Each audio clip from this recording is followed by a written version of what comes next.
అబద్ధాలు, ఈర్ష్య, ద్వేషం, పగ, ప్రతీకారం ఇవన్నీ ఈ ప్రపంచంలో ఎక్కువగా ఉన్నాయి. ఈ కలియుగ వారసుడిగా ఉండిపోవాలని నేనే జన్మించాను. శేఖరుడిగా ఉన్న నేను సిఐడి శేఖర్గా మారిపోయాను. నా స్నేహితుడికి సహాయం చేయాలని నేను పడుతున్న బాధలున్నాయి చూసారా?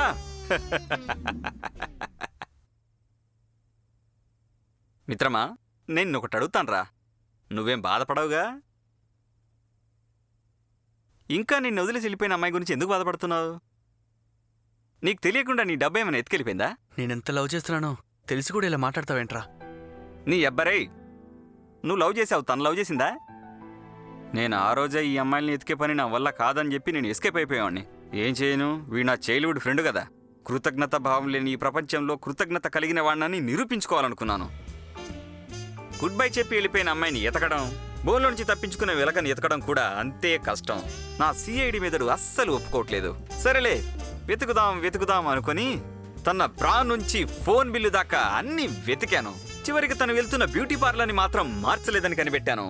అప్పుడే అమ్మాయిలు ఏదైనా మార్చుకుంటారు గాని సెట్ అయిన బ్యూటీ పార్లర్ని మాత్రం మార్చుకోరన్నది నాకు గుర్తుకొచ్చింది.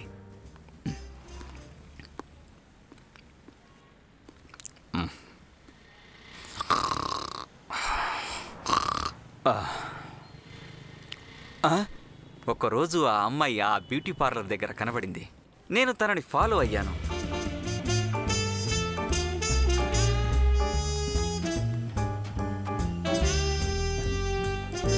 ఆ తరువాతే తనకు డబ్బు పిచ్చని నాకు తెలిసింది. యాక్చువల్గా నేను తనని ఫస్ట్ టైం మీట్ అయినప్పుడు హాయ్ రా, సారీ రా కార్తీక్, కాస్త లేట్ అయింది. దివ్య, నేను చెప్పానుగా నా ఫ్రెండ్ శేఖర్ అని. హాయ్.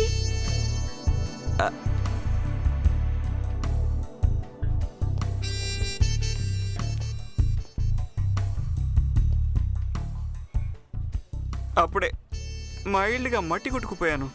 తనను మళ్ళీ చూడాలనిపించింది. తర్వాత నేను వీడితోనే చూశాను. మీరు తినండి. ఇలాగే తింటుంటే నేను ఇంకా ఫ్యాట్ అయిపోతాను.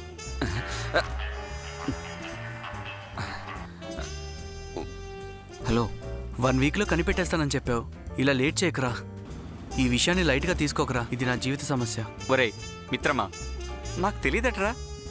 చాలా దగ్గరికి చేరుకున్నాను. త్వరలోనే గుడ్ న్యూస్ చెప్తాను. గత 2 నెలలుగా నువ్వు ఇదే చెప్తున్నావురా. నిజంగానే నువ్వు డిటెక్టివ్ ఏజెన్సీ నడుపుతున్నావా లేదా అబద్ధం చెప్తున్నావా? అవును, నా స్నేహితుడి దగ్గర నేను అబద్ధాలు చెప్తున్నాను. అది గత 1 నెలగా. ఎందుకో నాకు తెలియదు.